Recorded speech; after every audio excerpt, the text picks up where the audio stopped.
Hi, this is Joan Dice, and I'm here to help you care for your Baltic Birch Jewel Looms. You want to take special care of them because you don't want them to warp or splinter or break. And one of the biggest advices is do not use water-based product on it. One poor girl used water-based on the one of her jewel looms, and it warped and just got really bad. So just make sure it's not water based. Go to oil based if you're wanting to decorate it. So you can decorate it with oil based paints or stains. Even stay away from the water based stains. And if you do decorate it, make sure you put a good sealant on it too. And if you don't decorate the whole thing, please condition the rest of it. Like, say, if you just decorate the part, like on the Wisdom Warrior Goddess and the other, or Wisdom Warrior Looms and the Goddess Looms, there's a beautiful picture on it people like to decorate. Well, if you're only doing that flat base, you still want to condition the rest of it to keep it from splintering or warping. And then once you do that, especially if you're in a really dry environment or a real humid environment, but I suggest this for everybody, keep an eye on your loom. You don't want it to start looking dried out. So, condition it every so often. Then, okay, so when you got your loom, you got this little piece of paper, which says the loom can be cared for by using a light coat of beeswax. This will keep the wood smooth, flexible, and less prone to splintering. Baltic birch is also perfect for staining with any variety of stain. Just stay away from the waterproof. Like, I looked up Minwax this morning, and some of them are, water-based. Some of them are water-based. You don't want those. Some stains even come with the poly base that also provides a glossier matte finish if desired. Please note that there may be a slight color or shade difference on your untreated piece due to the nature of the Baltic birch. This is a wooden product, and although it is strong and flexible, proper care must be taken to prevent damage. So, like for instance, on one of my silver silk wood looms, because it is wood, you can see it's colored differently here, and there's even like a line. That's not anything that happened in processing. That's just a natural part of the loom. Okay, so when Robert, who's, I think he's the owner, and he's also part of the team for the company that makes the looms. I wrote him to ask for more advice because, I went for the beeswax. He had suggested beeswax by Real Leather. That looks like this. And it comes in on a cardboard, with plastic over it. And like where I found it was, that big box craft store that's closed on Sundays in their leather section. But when I tried to do that, I thought, well, actually, I tried it on one of my jewel looms, and it didn't seem to smooth out right. So I chatted with him, and he had some other advice, which I'm going to share with you today. So first of all, make sure you seal it. If you do use don't use water-based, but if you use, you color or use crayons on it or pencils. And let's see. Sorry about this. Is a lot to remember. And let's see. It says if you just use the beeswax, you can melt in the microwave on a medium power setting or with a water bath. But I still had a hard time smoothing it out. That's why I wrote him. But he said the easiest way to get it to spread is to mix it with mineral oil, 3 parts oil to 1 part wax, and apply it with a lint-free cloth. Don't use olive oil as it spoils over time. Mineral oil can be used all by itself. The coating must dry for a full 24 hours after application and then wiped again to make sure no excess remains. By coating the wood, it protects it from drying out and from coffee spills. It's easy to apply too much oil. The key is to initially try to put a very light coat on it. If too much is put on, it just requires extra elbow grease to remove the excess. So I'm going to, and he even suggested, he gave me a video on how to make the beeswax mineral oil, well, beeswax oil paste, and it was too much work for me. So I was originally thinking about trying that, but I thought, no, I'm not going to do that. So in the in the description section of this video, I'll put in that video link. And also, he said, instead of suggesting what they do, use 3 parts mineral oil to 1 part beeswax. Okay. So what I'm using instead is, since he said you could also use all mineral oil, I decided I was going to use something that multi-purpose for me. So I found in one of those big box hardware stores, that this one, it happened to be the blue one, although there's an orange one, a different company. But I'm just going to use this Butcher Block Conditioner because it is beeswax and mineral oil, and also has carnauba wax in it too to help rejuvenate the wood and prevent drying and cracking. So and it also says, because it's made for butcher blocks, it's not going to go rancid. So so that way I can use it for other things, because I'm too lazy to make something for everything. I like multi-purpose things. So what you want to do first with your loom, let me switch the camera over to where you can see my workstation first. Ready? Okay. The first thing you want to do is make sure you don't have any dust or anything on your loom, any loose fibers, because you don't want it trapped in the wax or whatever.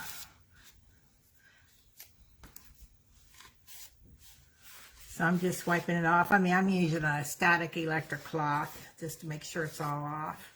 That's what I do when I do a lot of dusting in my house. Okay, now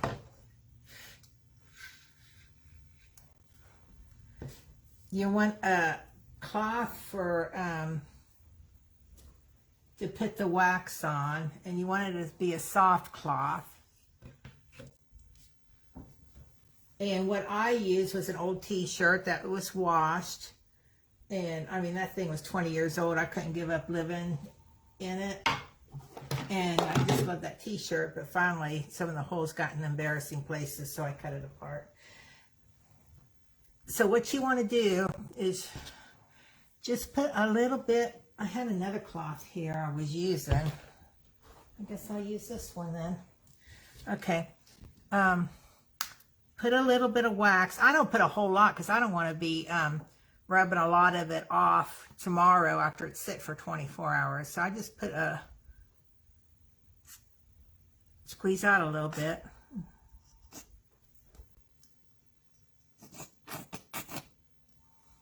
So I just put a little bit on. This squirt. And then just start rubbing it in. I like doing the flat part first. It's a lot easier. And once I notice I don't have any more to rub in, I just put some more on the cloth. Trying to get into the crevices. So, it does small sections. And I had mentioned you can make your own paste with that one video. Well, I did look up on Etsy shop, beeswax and mineral, and I did find where some people made it, because the video said some people probably make it and sell it, too. And it looked like a paste, and it was in these little tins. To be honest with you, for the same price as a big bottle, you only got 2 ounces for the other one at the same price. So I went for the big multi-purpose bottle.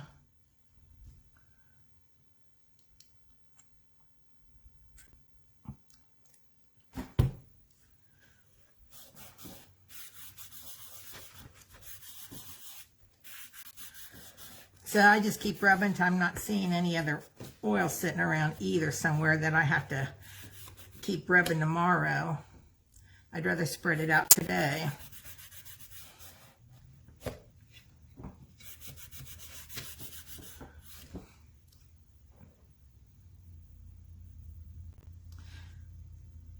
You know, I'm just I kind of look for good prices on stuff too and things easier to use, because I'd rather save my money and efforts for jewelry making and adding to my stash. I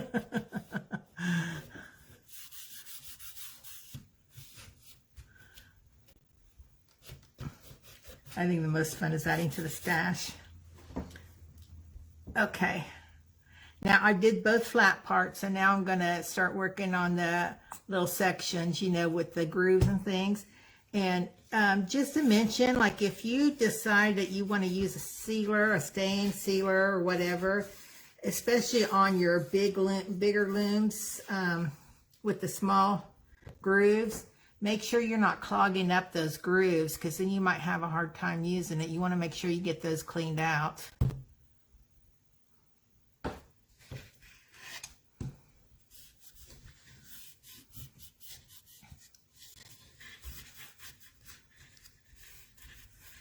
Especially if you use a sealer, because I was looking at some sealers this morning, because I also have to, one of my eagle statues is starting to flake paint and I want to fix it, so I was looking for sealers, and I thought, well, if you use a spray sealer, that might really clog in those little grooves. So you want to be careful how you do it too.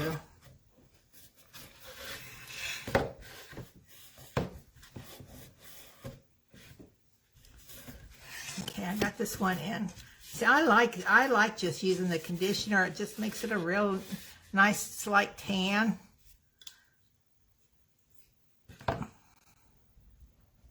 Since I got a second jewel loom, silver silk loom, I'll put them together in a picture to show the before and after. Hopefully it'll show the difference in the picture.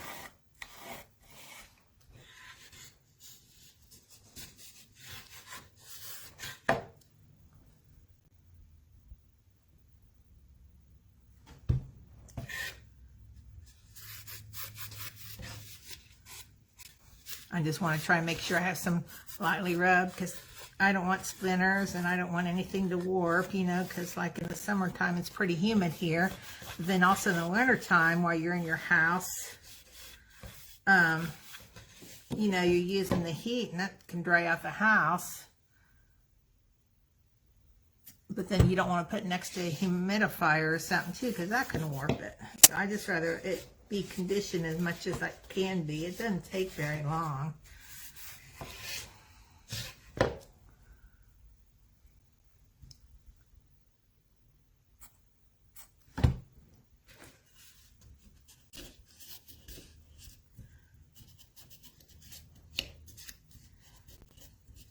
So this is my first video by myself, but I'm not going to be doing videos as often as like Amber and Trisha, but every once in a while you'll see me popping in doing a project. I do have 3 projects in mind. 2 of them are with the silver silk loom, and the third one I got to try it. It's in my head, but it's with the large wisdom warrior. I got to make a prototype to make sure it works, because I don't want to be teaching something and then it looks awful.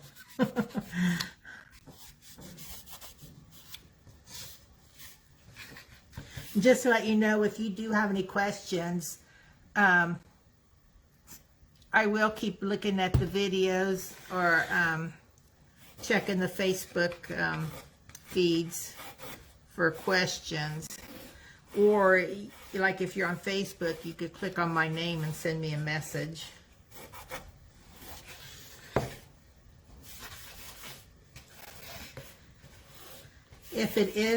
If you do send me a message and it sounds weird, I'll probably just delete you. But if it's about the loom or any other questions about jewelry, I definitely will answer you.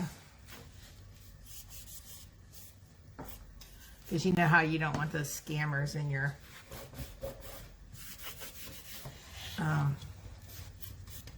message box. So I got it all fed now. I'm just making sure I have all the little spots wiped off. That, you know, if there's any standing somewhere. That's where I wish I didn't cut my fingernails so I can get in there better.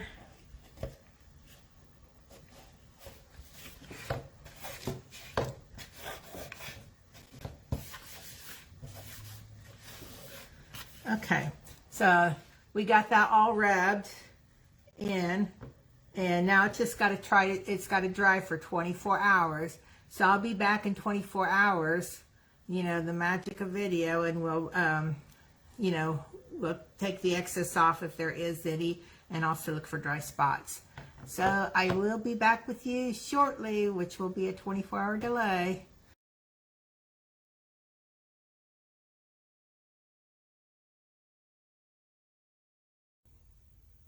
Okay, through the magic of video, we're back 24 hours later, and I've got another clean cloth I'm going to use to wipe down the loom to get the excess off. I mean, right now it doesn't look like I have any excess, but I'm going to still wipe just in case it's something I don't see.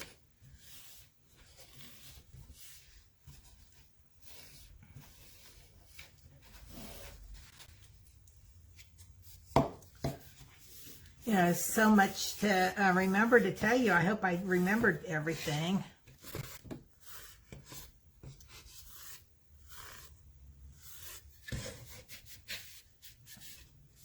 And I mentioned yesterday, if you have any questions, you can also post your questions on the Jewelry Making with Jewel Loom Facebook page too. You could just tag me in it, or I look at all the posts on that page anyway. You know, just maybe tag me or Jules in a separate post. And there's also a place where you can write Jules with any questions on you have about her looms. And she has a text and email you can write her to. If you do text, I just saw a little tiny white dry spot I want to get. I'm just going to try it with my finger. But if you write her in text, I might be able to see it too. It's whoever gets to it first, because I do help her with her texts. But you know, if it's something you want for Jules, I'd let her know. If it's something that, a question for me, she'd let me know.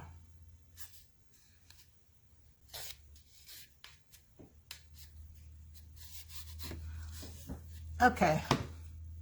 So that's it. I mean, as far as brushing it down, I got my little white dry spot that I'll check tomorrow just to make sure it absorbed correctly. I'm not seeing any other dry spots. I wonder if I put these two together, if you're able to see the difference, even just on the edges. I'll see if I can bring them closer together. See, the one I oiled and beeswaxed is a little bit darker than the others. See if I can put it in there. Sorry. So it looks a little tiny darker. Now, as the thumbnail, I'll try to take a picture of both of them so you can see the before and after. Well, that's it for this tutorial. Remember, you can ask questions, and you know, maybe if you find a different way to make it better, please let us know. Put comments in this in the chat below the video in YouTube, or you know, on Facebook. And let's see. So I hope to see you again in one of my tutorials a little bit later. It's been nice spending time with you. And I'm sorry I'm not used to doing this all by myself. You know, I usually have my cohort Ginger with me, which that means it's off the wall. So I'm a little bit more serious today. And that's what I'll be doing with my next few tutorials. It's just be whenever she pops in. Right now she's wandering around in Georgia somewhere. So so I'll be seeing you later, and I hope you all have a great day. Bye.